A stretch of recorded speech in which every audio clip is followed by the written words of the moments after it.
devil. I'm the D-E, I'm the D-E-V-I, I'm the D-E, I'm the D-E-V-I, I'm the D-E, I'm the D-E-V, I'm the D-E-V-I-L. I'm the D-E, I'm the D-E-V-I, I'm the D-E, I'm the D-E-V-I, I'm the D-E, I'm the D-E-V, I'm the D-E-V-I-L, the devil.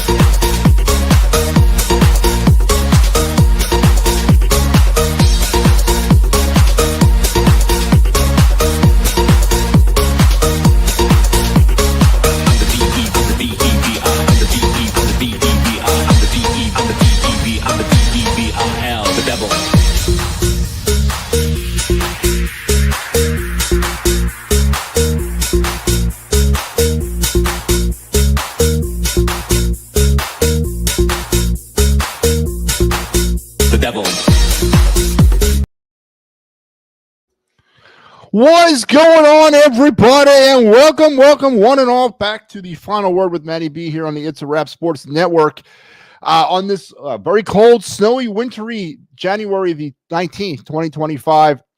Our first show of our new broadcast week, and yeah, there we go. As you can see by the little ticker, Philadelphia Eagles are on their way to the NFC Championship game, their ninth NFC Championship game appearance in their illustrious team history as a result of the 28-22 victory over the LA Rams today at Lincoln Financial Field, and a game that had a lot to do, a lot to talk about, and a lot that we will get into tonight.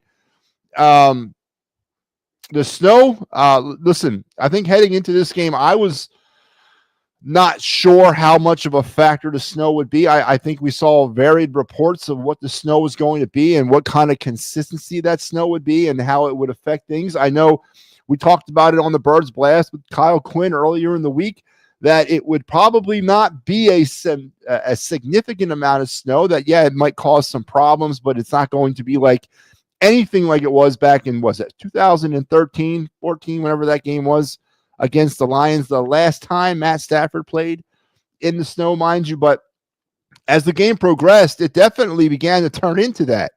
And by the end of the game, it was not that, but it was a lot closer to that than I gave it credence that it was going to be. And it definitely played a factor more so for the Rams in this thing. I think the Eagles benefited from the snow when it came to the Rams or came to the performance of the Rams down the stretch of this game. And what can you say about Saquon Barkley, man? I mean, I'm not, I do have very critical takes on the Philadelphia Eagles, and I'm not going to steer away from those takes, and I definitely stand behind them takes. But I shudder to think what this team would be without Saquon Barkley. Another big night. And what befuddles me about the whole Saquon thing today is he gashed the Rams the last time they played for 302 yards of total offense on that Sunday night game back in LA. And how would you not make sure by, if anything, if you're the Rams and there's anything that's going to happen in this game, I don't care if Jalen Hurts throws for 500 yards, 18 touchdowns, runs for 5 himself. That's fine. I, under no circumstances, are going to let Saquon Barkley have a game like he did the first time that he played us. Tonight, he had 223 all-purpose yards and 2 more touchdowns. 2 long 60-plus yard runs that, set the tone in the beginning and then iced it away at the end. It's amazing. 525 yards of all-purpose yards and 4 touchdowns for Saquon Barkley in 2 games against the LA Rams this year. Mystifying. Absolutely mystifying.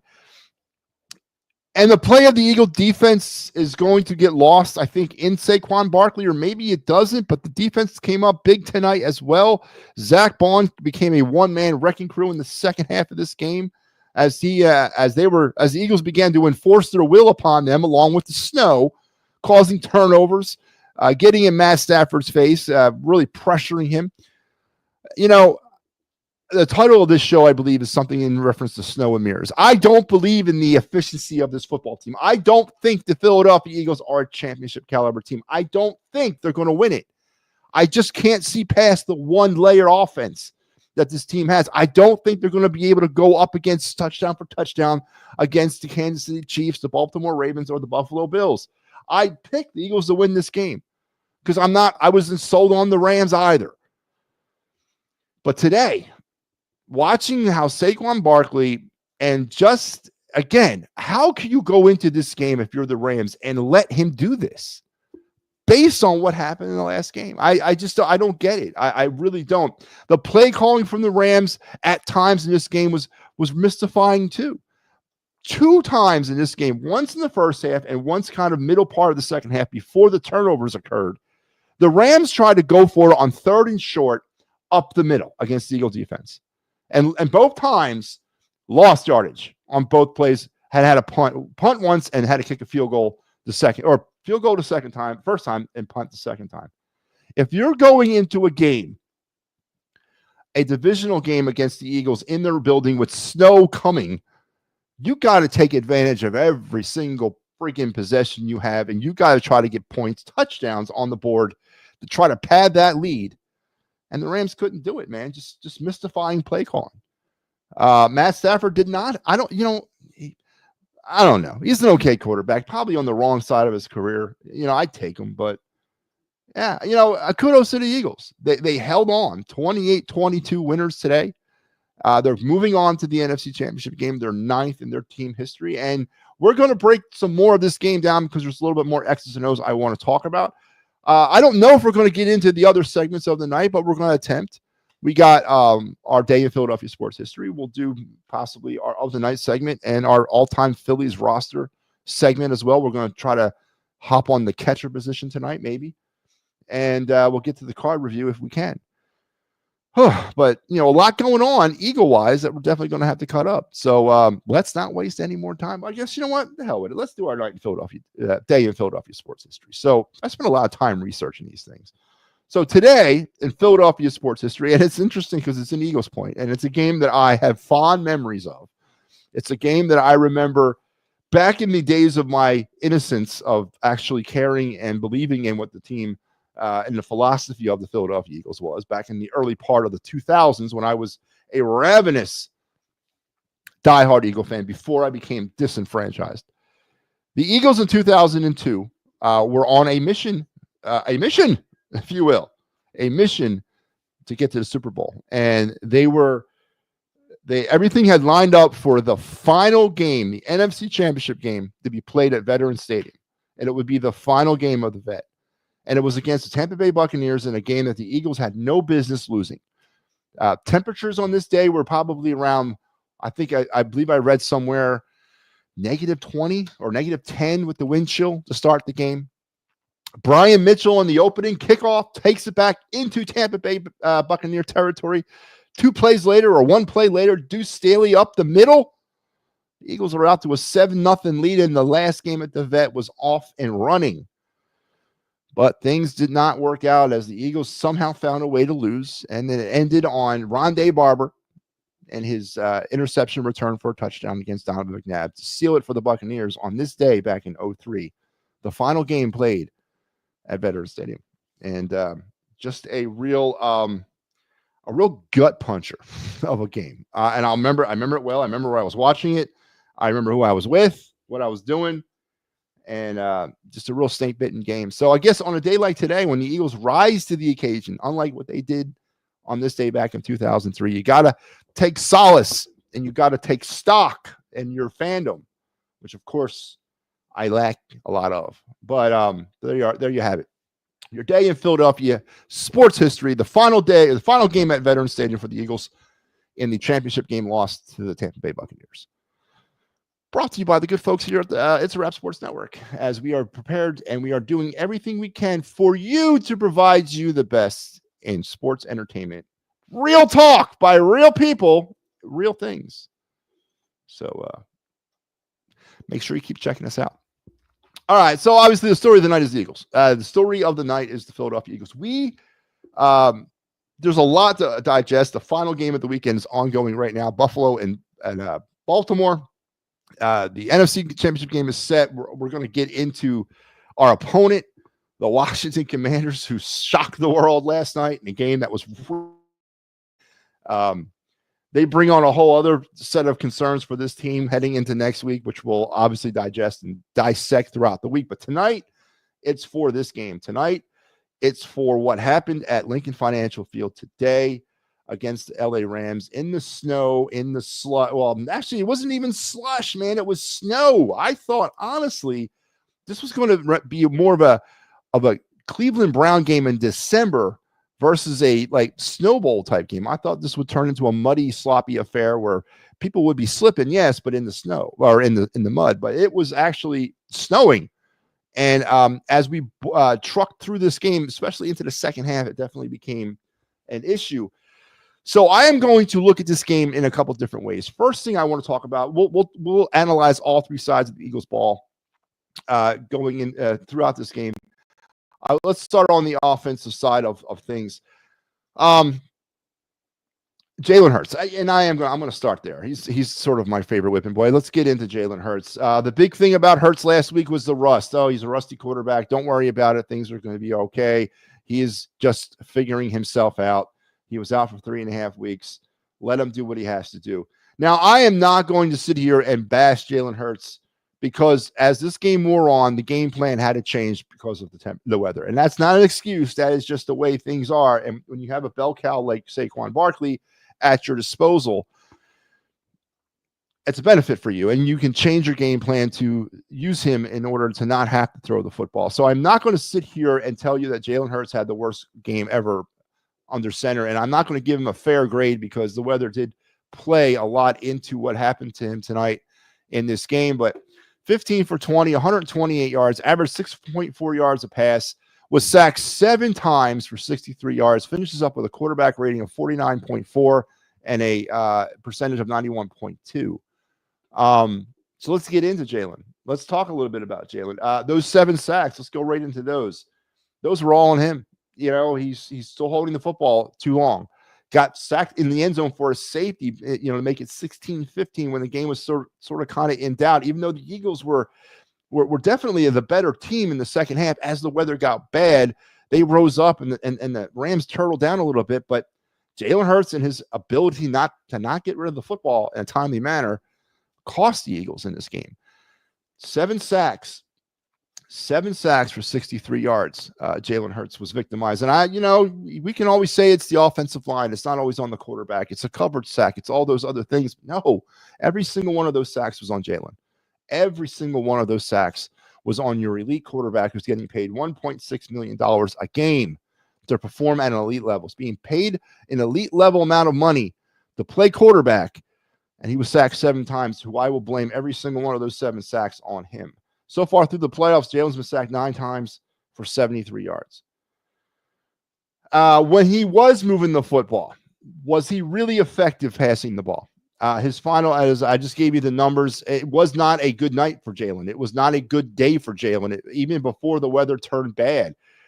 In the opening drive, the Eagles had a great drive to start the game, culminating on that 40-some yard run by Jalen Hurts for the touchdown. But that was really the highlight of Jalen Hurts' night behind center. Now, the slobbering homers are going to make excuses about it. They're going to say, well, he was playing for what the temperature and the weather conditions were dictated to. Yeah, and I'll agree to it to a certain point because in the second half of the game, it was certainly weather determined about why Jalen Hurts was struggling. I will give you that. But before that, before it got bad, before you could throw the football down the field, they weren't doing it. They weren't doing it effectively. Jalen was all over the place.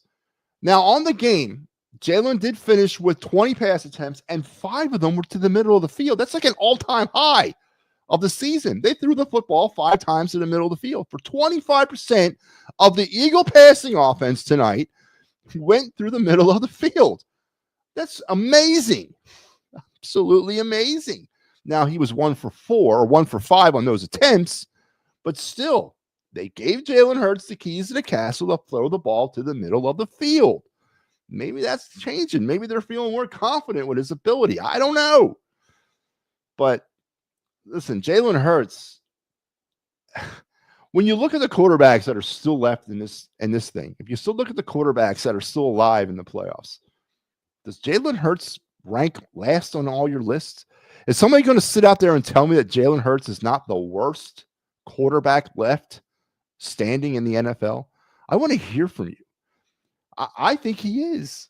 Out of all the quarterbacks left, and yes, Josh Allen and Lamar Jackson are still left, and Pat Mahomes and Jaden Daniels.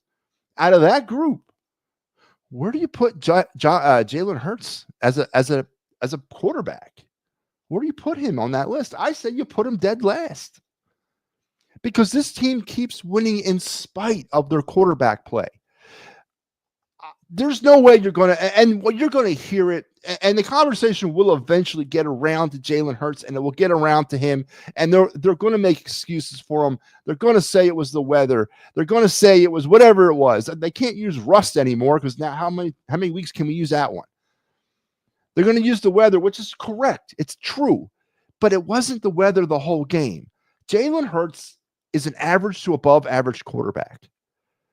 And are we going to win? And me and Kyle went back and forth about this. And he said, he went to the 2000 Ravens and talking about Trent Dilfer and talking about how teams can overcome bad quarterback play and win Super Bowls, or average quarterback play. I shouldn't say bad. Jalen's not a bad quarterback, but average Super Bowl or quarterback play, and they can overcome that and win Super Bowls.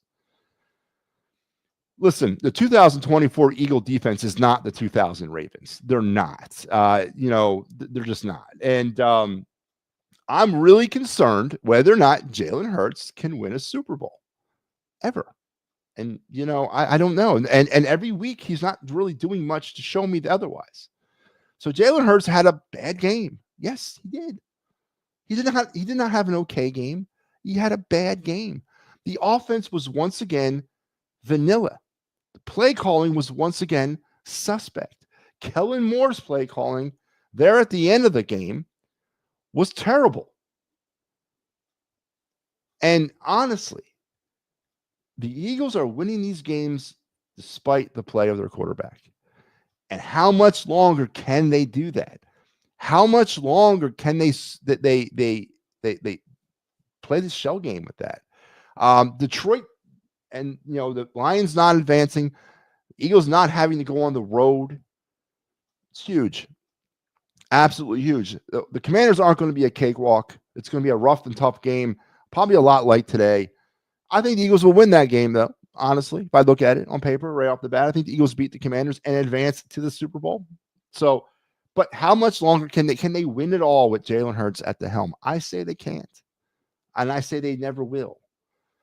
Saquon Barkley, what do you got to say about this? I mentioned at the top, 525 all-purpose yards in 2 games against the Rams this year and 4 touchdowns.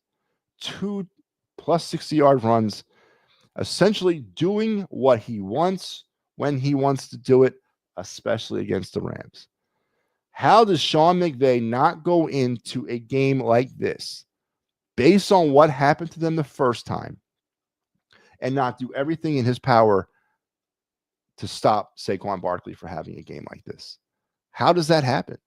Again, let Jalen Hurts throw for 575 yards. Let him throw for 17 touchdowns.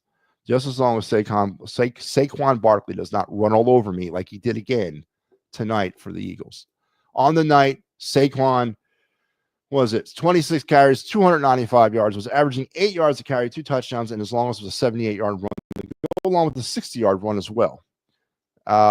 Receiving wise, Saquon 4 receptions, 27 yards, longest was 16, and was targeted 4 times. Was second in receiving yards behind Dallas Goedert. And A.J. Brown, 2 receptions. 2 receptions on the night. Now he's got 3 receptions through 2 playoff games. And he was targeted 7 times, though. So 7 targets. So he's been targeted 10 times. And he's got 3 receptions. So I don't know what kind of books he was reading on the sidelines tonight. They didn't go over there and catch that. But where would this offense be without Saquon Barkley? How bad would this team be without Saquon Barkley? Now, Jalen got hurt in this game, too. Got dinged up the knee. Saquon also got hurt the hand. Now they're going to, go through a week I expect both of them to be 100% for that game on Sunday against the Commanders. Don't expect them to miss any time there. I'm sure they'll be there for that game, biggest game of the year to date. And then they'll have 2 weeks off to get ready for a potential Super Bowl matchup against either Kansas City, Baltimore, or Buffalo. So injuries are not really a factor on the offensive side of the board. Now, defensively, listen,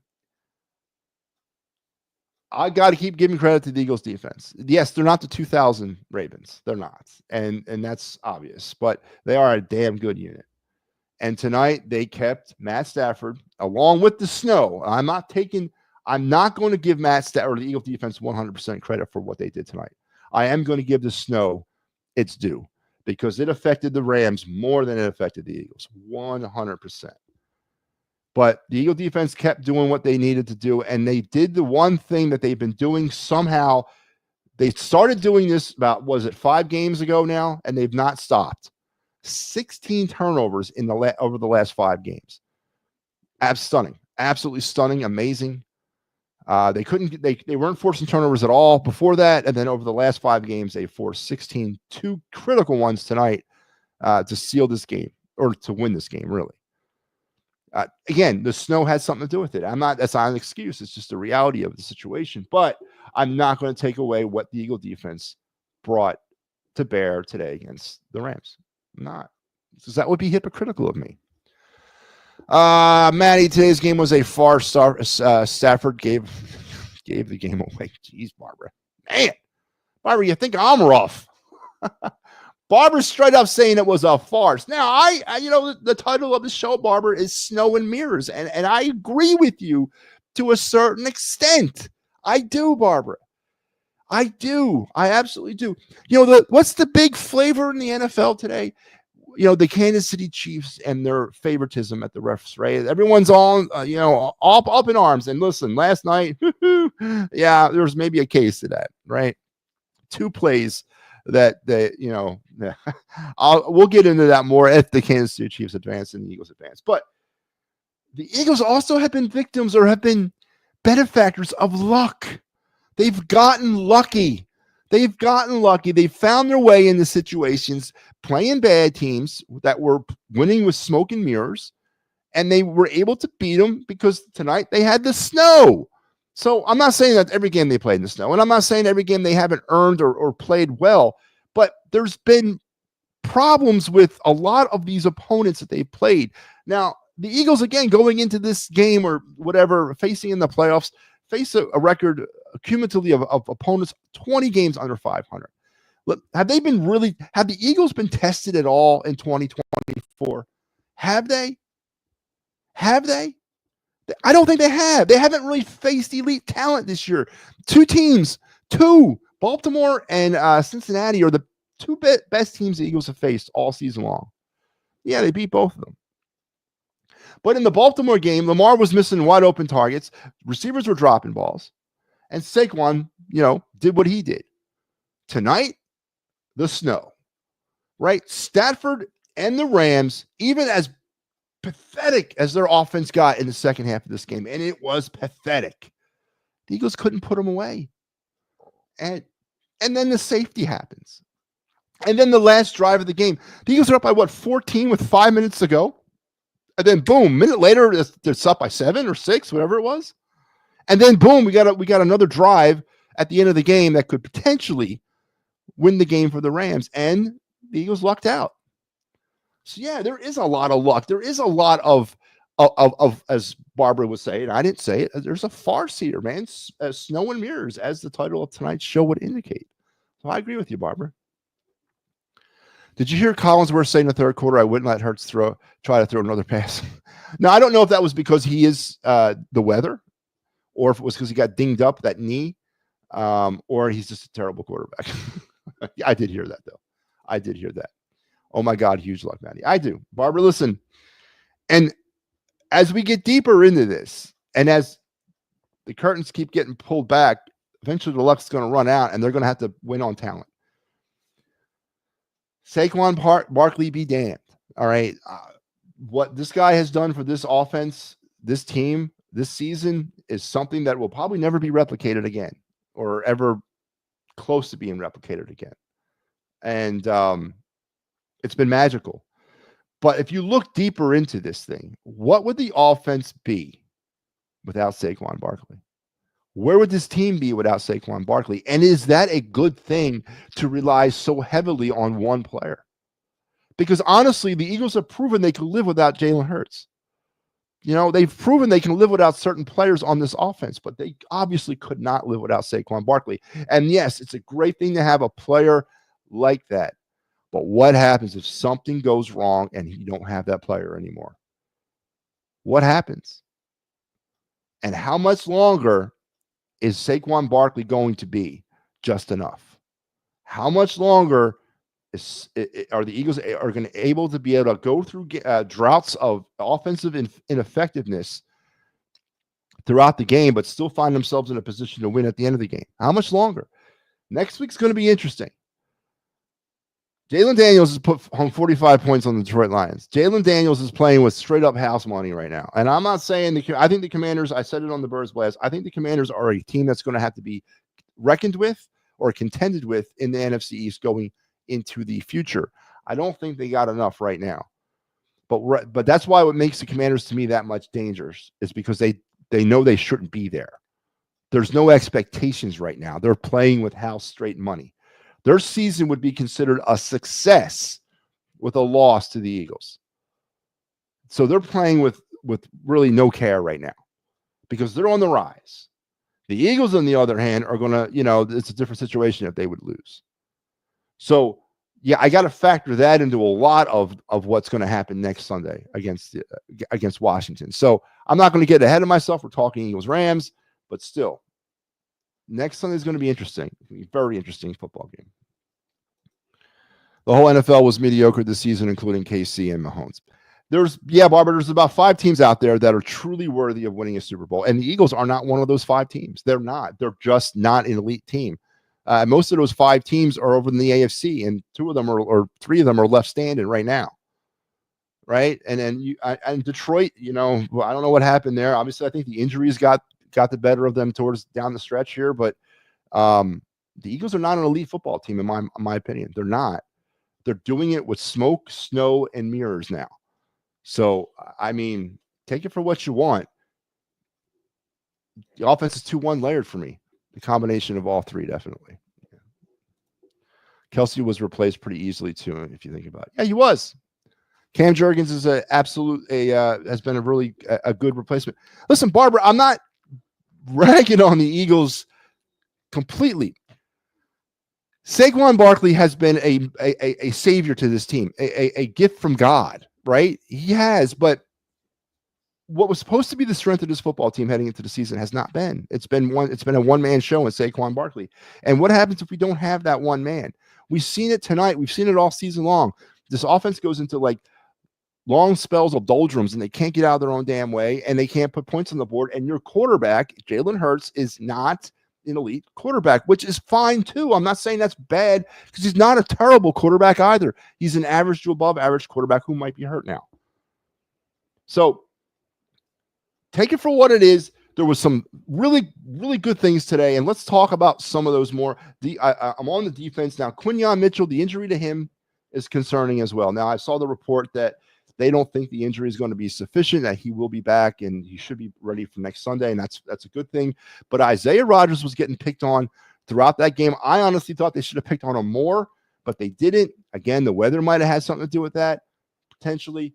But the defense, 2 more turnovers today, 14 or 16 turnovers in the last 5 games. What can you say about that, man? Jalen Carter continues to wreak havoc.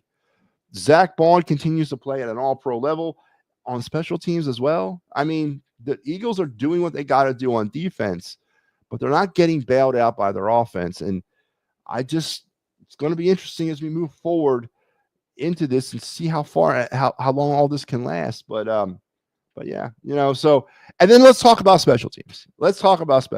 I picked Jake Elliott as my MVP of this game back when we talked on the Birds Blast, because I thought this game, even though the weather was going to be as bad as it was reported, and I didn't think it was going to be this bad, but I thought field goals were going to be a critical part of this game, and they actually ended up being that way. And Jake Elliott for the most part, field goal wise, was money. Just couldn't kick extra points, which again, this is now the second week in a row that he's had problems with the extra point. The problem's not being addressed with Jake Elliott. Why not? Is it too late in the game to replace a kicker? Would it be doing more harm than good? Are they throwing their all their money in on Jake Elliott to please don't cost us, and we'll get to the end of the season and reevaluate the kicker position?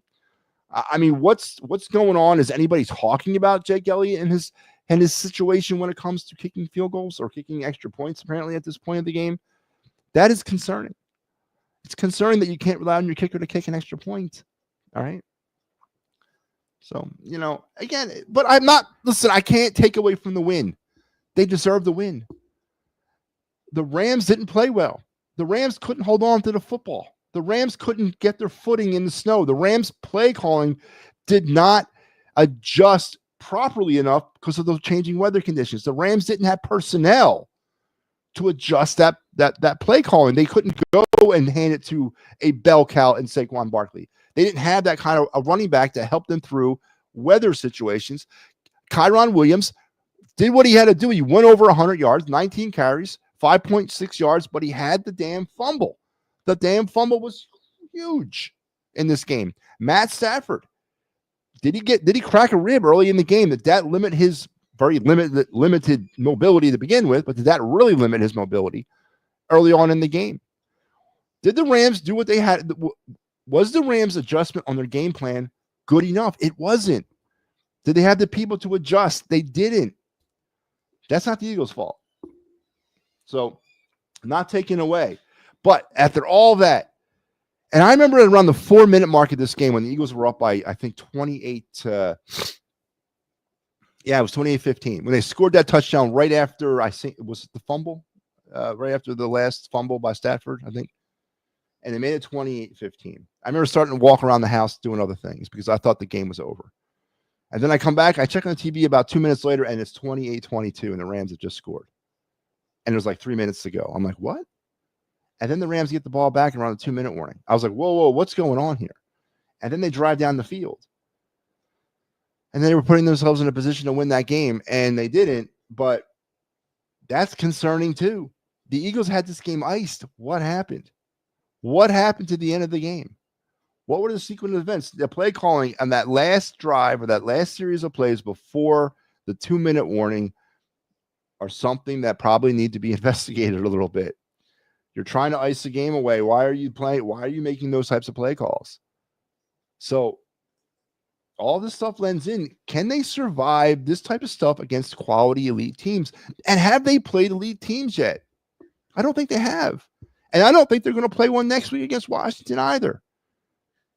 I fear that this is all going to blow up in New Orleans at the hands of the Kansas City Chiefs, at the hands of the Buffalo Bills, at the hands of the Baltimore Ravens. And we're going to blame the refs. We're going to blame the turf. We're going to blame, I don't know what we're going to blame. We're going to blame things. And what's really going to be bad about this whole thing is no changes will be made to this football team. No changes will be made. But you got to enjoy them while you got them. Eagles winning, moving on to their 9th NFC Championship game in franchise history. Congratulations to the Philadelphia Eagles. Definitely got to give it to them. Dijon was a little shaky out there too. Yeah, and listen, the game plan early on, at least before the snow bogged down Stafford and the Rams, was clearly to attack the middle of the field, was clearly to attack the linebacker situation without Nakobe Dean. And it was working. Burks was not good tonight. Burks was floundering out there all game long, slipping and sliding away. Again, everybody else was too. But the game plan was obviously to attack the middle of the field and to try to generate, and it worked pretty well. Stafford threw for 250 tonight, and most of it was across the middle of the field and attacking that weakness of the linebackers. And how is that linebacker core going to do next week against Zach Ertz? That's a whole sub story that we haven't really talked, and we haven't talked about, but we will. Zach Ertz coming to Philadelphia for an NFC Championship game and is going to probably exploit the hell out of the middle of that field. Interesting sub stories going on already for that Washington game. Washington won't have 8 sacks like the Rams, and their defense is soft, especially. You know what? what was it? Actually, I got the numbers right here, Barbara. In 2 games against the Commanders this year, the Eagles, yeah, only let Jalen Hurts get sacked, or Jalen Hurts, Tanner McKee, right? Get sacked 3 times for 21 yards. You're right. Yeah, you're right. You're right. So 28-22. Let's go through the stat pack, shall we? Let's break some of the more statistical parts down. Eagles on the red zone today, 0 for 2. 0 for 2 in the red zone. So far through the playoffs, the Eagles are 1 for 6 in the red zone through 2 games. 16% effective in the red zone are the Eagles in the 2024 playoffs. Eagles put up 13 first half points. They've now put up 23 first half points in the playoffs for about 11.5 a game. They put out 15 second half points for now 27 on the playoffs for 13.5. They committed 3 penalties today for 14 yards. Really clean game penalty-wise for this team. I'm very impressed by that. I thought that the Eagles there could have been a situation with the thing, with the crap and the talking and all that, the jawing back and forth. And I thought that was going to be a bigger problem with the team. The Eagles have shown in the past that they have problems with the with the trash talk and their emotions and keeping everything under control. I really thought the Verse situation was really going to be something to keep an eye on, and they would act out at some point, take a stupid penalty. But to their credit, they did not. And it was something I was really concerned about. But they didn't. So 3 penalties for only 14 yards. So far, 10 penalties for 78 yards. They forced 2 more fumbles or 2 more turnovers today. They've now forced 6 turnovers over the last 2 games in the playoffs. They did not commit any turnovers again today. No turnovers so far for them in the playoffs. They allowed Jalen Hurts to get sacked 7 times today for 63 yards. And yes, all 7 of those sacks I am putting on Jalen Hurts. They were all Jalen Hurts' fault. They were all him holding the football too long. 100%. So far for the playoffs, 9 sacks for 73 yards. They got to Stafford 5 times for 33 yards. They've gotten to the quarterback 7 times so far through the playoffs, and they were 1 for 1 today on 4th down conversions. So far through the playoffs, 2 for 2. And there you go. There's your stat pack for the game and also for the playoffs at this point. And now we'll focus and set our sights for the Washington Commanders. So, how are you guys feeling about it, man? I mean, how's the confidence level? I haven't really heard much. I haven't really been listening to any sports radio since the game ended. I know there was a lot of negative undertones coming out of last week's game. Are they more positive now? Are people gushing about Saquon Barkley and another dominant performance? Of course, he is the story. He is the goddamn story. 525 all-purpose yards in 2 games against the Rams this year, 4 touchdowns. Just an amazing example of domination. I mean, I can't say it any other ways. And how more mystifying to me is, how did the Rams allow Saquon Barkley to once again be the difference in a football game between them? How do you go to bed tonight? How do you go to bed tonight knowing that you once again failed? And it wasn't like it was a sneak attack. It wasn't like it was some guy that came out of nowhere. You knew the ball was going to. You knew what they were going to do. And yet you still couldn't stop them. Just amazing to me. Absolutely amazing to me. It's what defensive coordinators get paid to do. Isn't this what general managers get paid to do when they draft defenses? Should somebody be held accountable? If you were a Rams fan, should you be demanding somebody's head because you allowed Saquon Barkley to do the exact same thing to you a second time in one season? Was no secret plan here. There was no ambush. There was no sneak attack. They were going to come with Saquon Barkley, and you couldn't figure it out again. Simply amazing, man. If I was a Ram fan, I'd want some answers. Give me some answers. And I don't want coach speak, man. I want to know X's and O's. I want to know why we failed to stop Saquon Barkley a second straight time. I really want to know.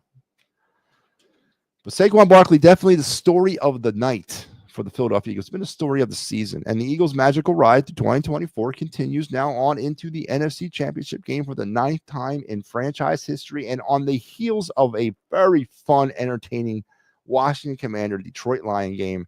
They will face the upstart Commanders, who I said are coming in here NFC East, the third time they'll see the Eagles this year. They are one of the teams that beat the Eagles. Yeah, people are going to go and they're going to go right to the Jalen Hurts thing. Well, he was gone for, 3/4 of that game. True. But the Eagles also gave up 36 points against the Commanders and had nothing to do with Jalen Hurts. How does that grab people? They're going to be going up against an offense. Now, will there be snow on the ground next week? Will it be snowing next week? I don't know. I don't think so. But this is going to be a fun game. This is an NFC East battle. Eagles have not been in an NFC championship game like this against a divisional foe since 1980 against the Cowboys. So this is going to be fun. But Commanders come in here on complete house money with no expectations. A win or a loss by the Commanders in this game still goes up as a success of a season for that organization. And that's scary when you have a team that's going to come in here with none of that extra baggage, none of that extra burden to have to win, like the Eagles are going to have next week. So, interesting storyline. Eagles will host the NFC Championship game, which is great, and it should be fun. So I'm looking forward to it. But I still don't believe, because, again, I have never seen an offense so centered around one individual and one individual alone. And that when that individual is not either touching the football off the sidelines, the offense is not moving at all. And Jalen Hurts continues to demonstrate week after week after week after week that he is not an elite quarterback who's being paid so like an elite quarterback. Again, it's not a bad thing. I'm not saying it's a bad thing. I'm not anti Jalen Hurts. I'm totally not. I think he's average to above average. I think he's not a winner, and I think he's a quitter. But there's a lot of other worse situations that we could be in right now with a lot of worse quarterbacks. How much longer can this team run? I asked Kyle Quinn this, and he gave me some roundabout answer about, well, it's not necessarily about Saquon Barkley. The hell it ain't. This is all Saquon Barkley. This offense is all Saquon all the time. And when it's not working with Saquon, this offense is not working. And how much longer can the Eagles do that? How much longer can the Eagles rely on that? As now we're going to start dealing with some of the teams that we can't escape from. And they've gotten lucky. The Eagles have gotten lucky again. Right? They're going to face the Commanders. Yes, they belong there. Commanders deserve it. They've earned their way to the NFC Championship game. But come on. A much stiffer competition for the Eagles would have been on the road in Detroit. The Eagles lucked out, and they got the Commanders at home. So the luck continues. How much longer is that going to work for them? They've gotten lucky all season. How much longer is it going to work? I want to see. I want to be there for you guys. And listen, I was prepared to come on this show tonight and be the voice, be your shoulder, man, because I care about you. I do. I care about you. And I ultimately want the Eagles to win. I just don't believe they can. And I believe they won't. But they did tonight. And they're moving on to the NFC Championship game. One step closer to their, fourth Super Bowl appearance in franchise history? Will it be the Eagles, Commanders, Chiefs, Ravens, Bills? What's the score of the Bills game? Let's watch this behind me. We'll find out next weekend. AFC NFC Championship game. Philadelphia, I believe, Eagles, Commanders at 3 at the link on Sunday. Is what I saw.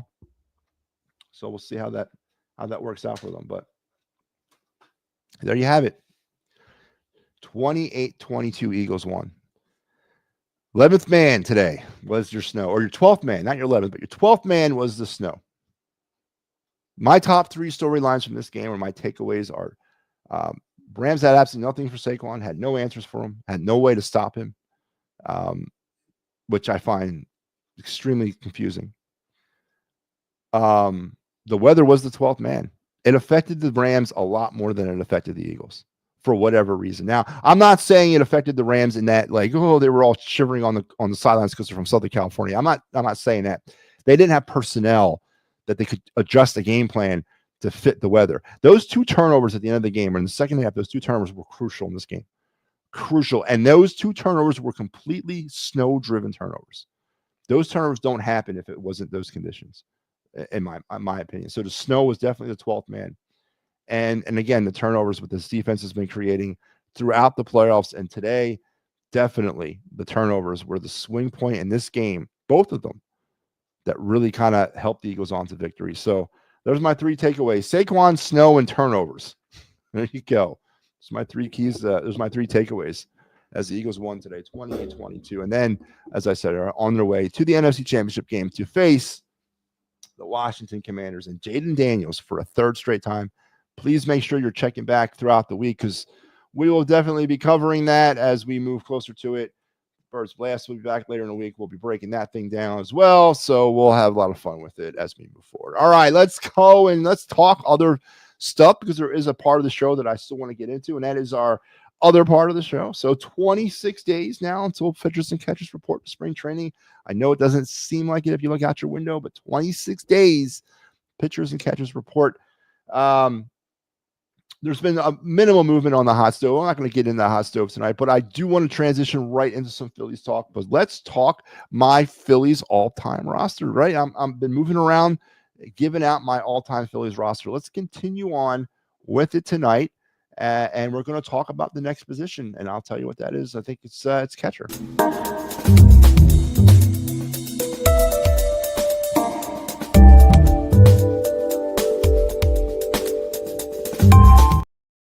All right, just to recap what we've been doing here. I've been over the last few days giving out my all-time Phillies roster, and we started, of course, with first base, and I couldn't come up with one, so I came up with 2. So these are my all-time 2 first basemen, Pete Rose and Ryan Howard. We move on to second base, slam dunk Chase Utley. We move on to shortstop, slam dunk Jimmy Rollins. We move on to third base, slam dunk Mike Schmidt, of course. So there you go. I'm going through my entire roster. We're going to go through all the positions, 5 starters and 1 closer, and I'll reveal to you my all-time Phillies roster. Tonight's player is the catcher. Now, I've given some thought to this. I've weighed the options. I've looked at the stats and the numbers, and I've come up with my all-time catcher, and it's not a catcher you probably expect it to be. It's actually a very less fanfare involved with this catcher. But I think when he was here, the impact he had with this team was great, but it would have been better if he was actually here during a good era of Phillies baseball. And here you go. My catcher is friggin' Mike Lieberthal, man. That's right. Mike Lieberthal from 94 to 2006 played in 1,174 games for the Phillies. He batted .275, over 1,100 hits, over 600 RBIs, 150 home runs, and an OPS of 788. That's on the upper tier of hitting in baseball. And again, look at the time he played here, 94 to 2006, literally the year after 93 and all that magic, and literally the year before 2007. All right. He's like the Don Mattingly of the Phillies, you know. He was a really good player that got stuck with a really bad team for his entire career here. And it's happened to a lot of Phillies players, and a lot of them sink to the bottom. But Lieberthal always, to me, I would have loved to seen Lieberthal on a different era of Phillies baseball. I wouldn't mind seeing Lieberthal on this era of Phillies baseball, maybe backing up JT, or maybe supplanting JT, maybe giving us an option to trade JT or something. But Mike Lieberthal, who does not get much attention or acclimates or praise or any kind of positive vibes sent his way, I'm giving it to him tonight, man. Mike Lieberthal, my all-time Phillies catcher on my my all-time Phillies roster. So there you go. Mike Lieberthal, my catcher. Yeah, I'm going to give it to him, man, because I was really he's a victim of circumstance. Absolute victim of circumstance. But all right, let's move on. Let's do the Of the Night segment now as we rocketing through this Sunday night. Where is it? Where is that? Oh, yeah. All right.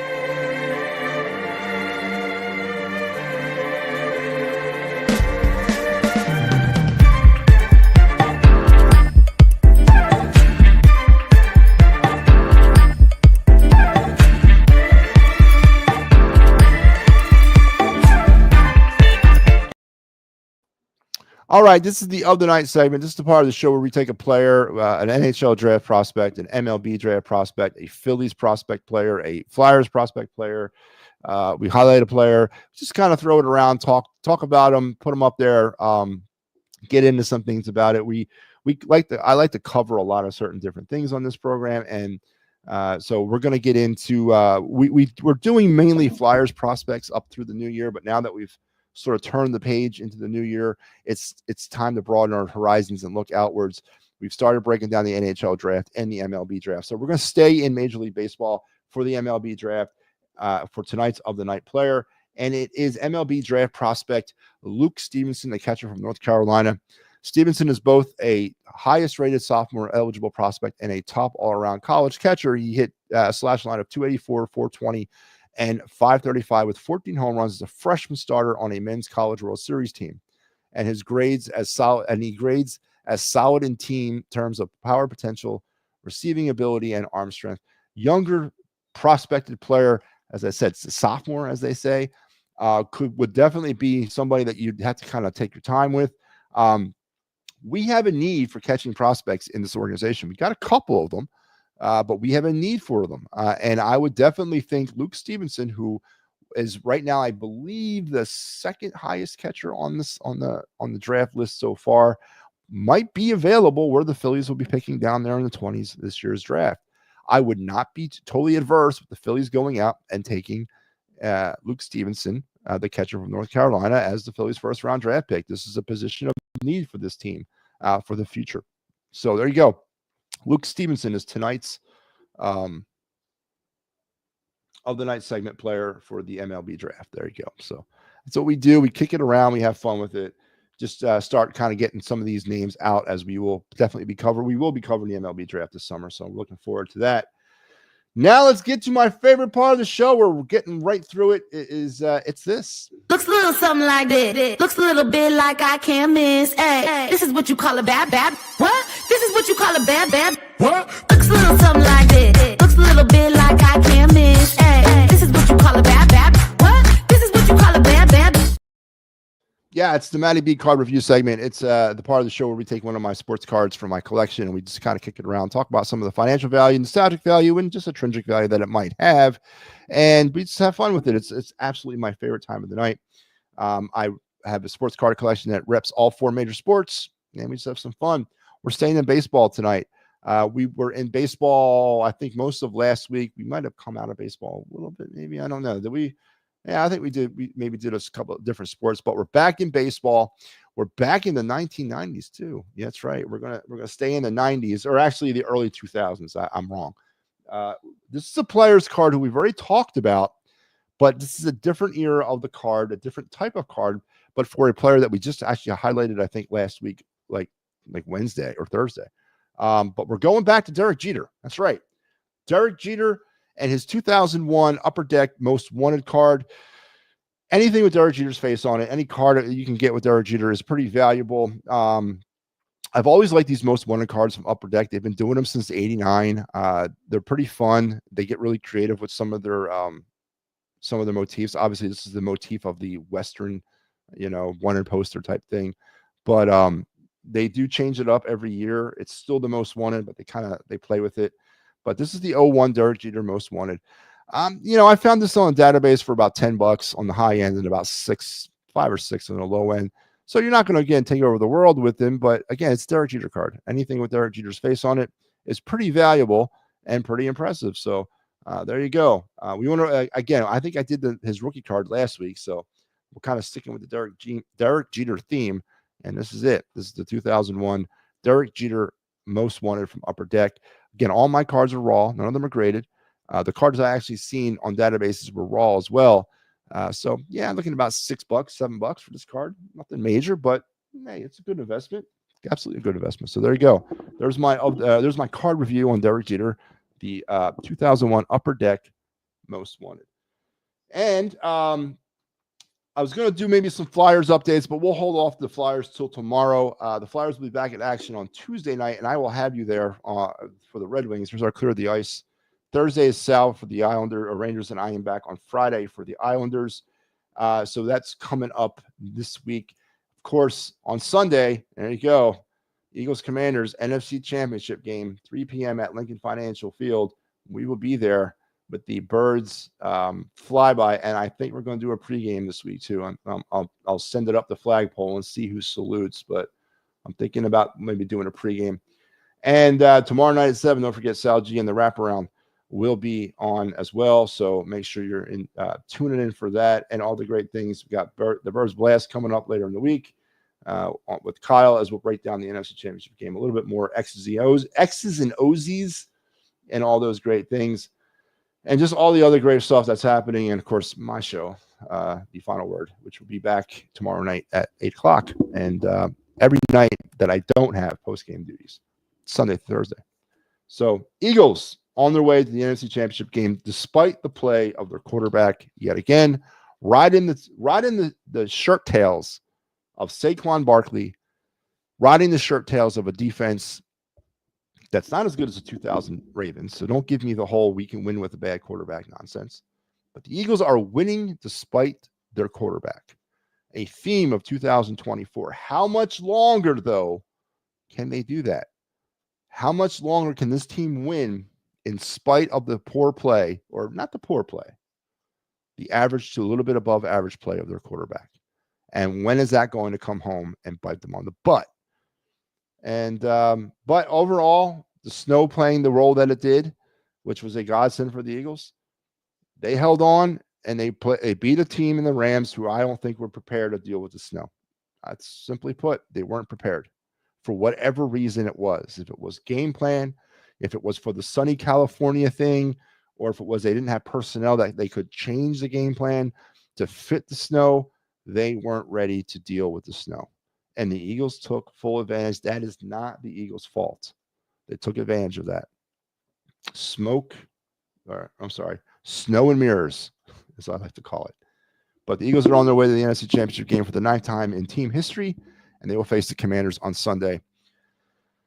And we'll have you all through the week, and I'm sure this is just the start of all the conversation. And remember, Jalen Hurts, they're winning despite of them. How much longer can they do it?